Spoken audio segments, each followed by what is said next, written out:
This next sample that we're going to make has to do with handling corners. How do we turn a corner? This could be a square neckline on the front of a dress or a jumper. And you can see that the pattern piece you have is marked with a 1/4 inch seam. And you'll see these little lines here in the corner. Once we've sewn this, we're going to cut that so that we're able to turn the fabric. So you should have 2 of these cut. And at this point right here, you want to make a little mark. And you can either do that right now with tracing paper, maybe trace your corner. It just depends on how you feel comfortable sewing things. Sometimes with things like this that have a corner, let me press this first. So you want to work with something that isn't wrinkled, so I apologize, that was wrinkled. And I'm going to mark this corner because I want to make sure I get a really nice, beautiful square corner. So one way to do that would be to have marked the dot. But again, because you're newer to sewing, some of you guys, it's a lot easier if you take one of these little see-through rulers. And what I'm going to do is mark that corner. So here on this ruler, here's my 1/4 inch line. I'm just going to go like this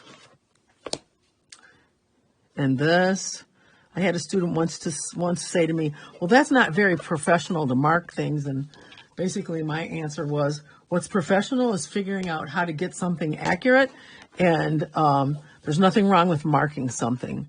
So I've been sewing for more years than you guys have been alive, and I often have to mark things. So here's my 1/4 over here, and then here's my 1/4 seam allowance over there. So that's going to help me line this all up and get a nice square corner.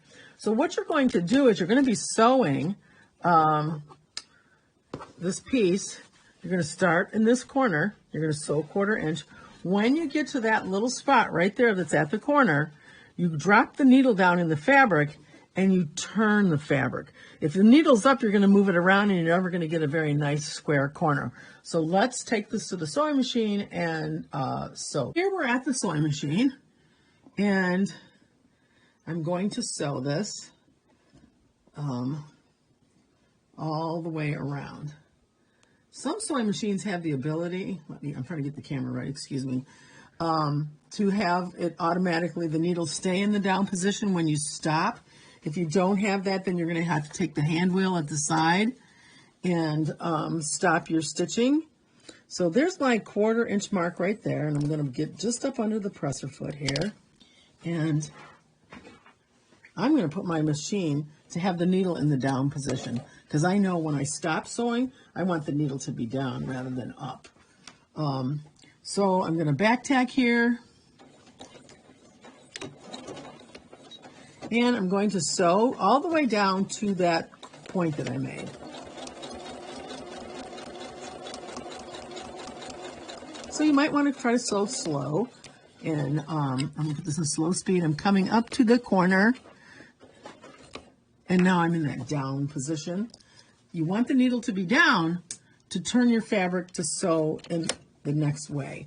So see, when it's in the down position, you can't pull it out from the presser foot. So you're going to have a nice, neat corner at that point. And then you put your presser foot back down and then sew again across to the other corner.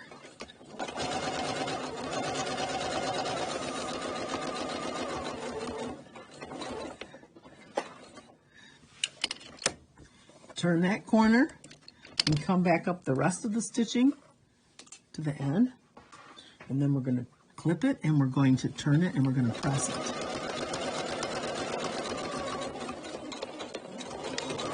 I have to say it's pretty hard to sew with the camera in between me and the sewing machine. So if I'm slightly off, that's the reason, because I've got a camera in front of my face in between me and the sewing machine. So I'm sitting back kind of far. So trim your threads, and then in this area, maybe you can see it better from the other side here.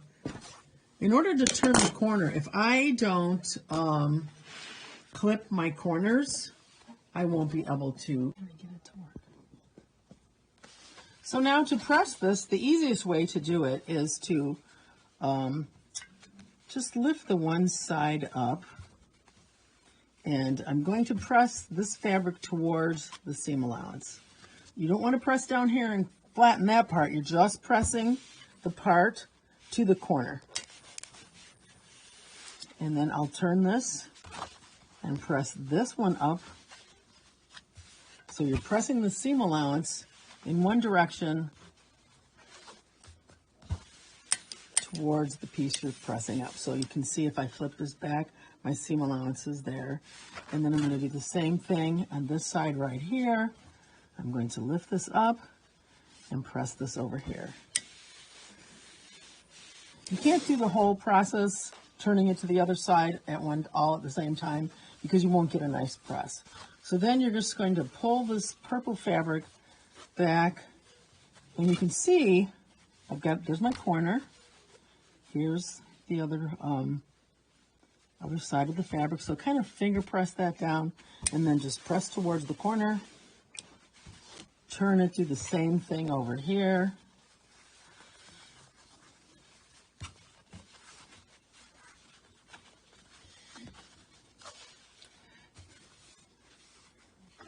And I can turn this one over here.